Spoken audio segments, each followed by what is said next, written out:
Hey, thanks for joining me. Hope you're doing well.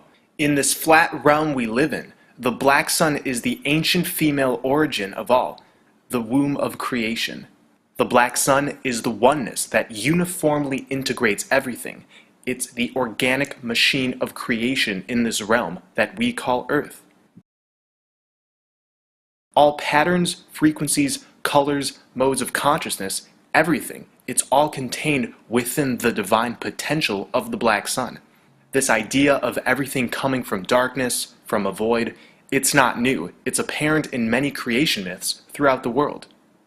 The Bible's creation story talks of everything being formless and dark before God created light. In the Hindu creation tale, a vast dark ocean washed up upon the shores of nothingness and licked the edges of night. In the Mesopotamian creation story, Absu was the name for the primeval sea, below the void space of the underworld and the earth. In Norse mythology, Ginnungagap is the primordial void, which gave birth to the world. The Egyptians believed that before the world was formed, there was a watery mass of darkness. Nun is this primeval dark ocean, and gave way to Amun, who then broke off into two deities, Amun and Ra, the personifications of our two sons. In the Gnostic tales, Sophia left her heavenly home and went into the void, where all matter was formed. So everything, including us, sprang from the black sun, the creation void, Amun, Sophia. The alchemical text Book of the Holy Trinity echoes this, saying Adam, the first man, was made from the black fire of the sun. The black sun is a real entity, which is located in the underworld, the paradise of the gods. This paradise has been called Anwin, Asgard, Duat, Hyperborea, and Shambhala. Shambhala is a mystical kingdom talked about in Tibetan texts, where the most sacred of the Buddhist teachings are preserved. Hindus have known it as Aryavarsha, a land of enlightened beings from which the Vedas came. In Tibet, Shambhala is regarded as the true center of the planet, as the world's spiritual powerhouse. For years, there's been debate over where Shambhala is, but as I've described in past videos, its true location is beyond the center vortex at the true North Pole. According to Lama Kunga Rinpoche, Shambhala is probably at the North Pole, since the North Pole is surrounded by ice, and Shambhala is surrounded by ice mountains.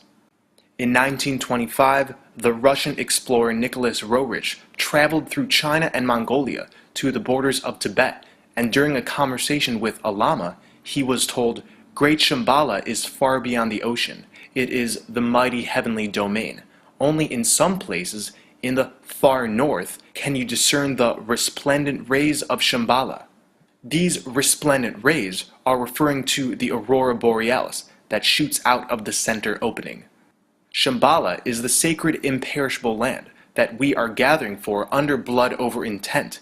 There must be a marker which allows us to gain access into such a holy paradise, and our blood, our spiritual substance, is being shed on the words, "I intend to bring forth heaven on earth," and thus we are being infused with the great remembrance, remembering our divine realm, which lies where our compass needles are pointing to. Broken down, our compasses are telling us to come pass into the holy hole, into the void, where we cross dimensions and are birthed into Shambhala, the land of perpetual twilight, powered by the black sun. I recommend, if you want to come with us and live, you replicate the videos you see and publish them beside ours. We are side by side, blood brothers and sisters, gathering for this journey which will take place in 2 years. Shambhala is also known as the White Island. In the Sanskrit epic Mahabharata, it's written, "Radiant is the White Island. Wonderful people we saw, marked all good things, bright, shining like a month. This island, home of radiance."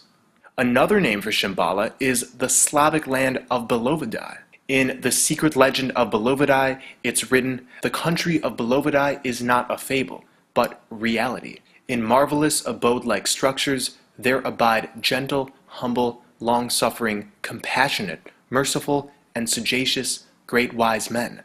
There is the kingdom of pure spirit, beauty, wondrous fire, elevated and fascinating mysteries, joy, light, love, repose of its own kind, and inconceivable majesties.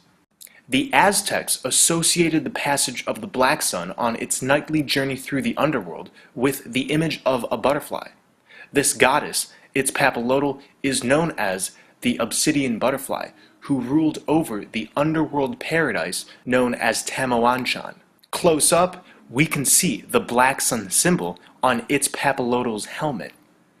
She is the butterfly, an archetypal symbol of transformation and mystical rebirth. This makes sense, because when we go into the center vortex, we are transformed. We regain our full divinity.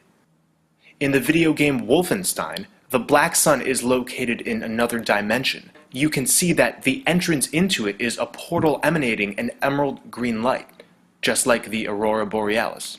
In my video on Sausage Party, I showed how at the end, the food products travel into a similar looking stargate, which emanates green at the center. We're gonna go to this other dimension and cut the strings once and for all. In David Bowie's Black Star music video, we see a clear depiction of the black sun.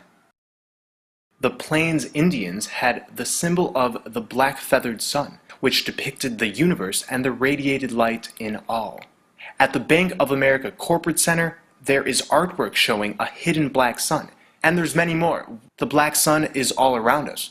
We're just not paying attention. And we can see this black sun in a few years' time. This holographic reality responds to blood, good or evil. And when our intent is written with our blood over the words, "I intend to bring forth heaven on earth," we gain the eyes to see, allowing us to pass the flaming sword at the center vortex. And like I've said before, those who do not come with us will surely die, as this is the prescription of Father Time. Where we're going, time does not exist in the same capacity.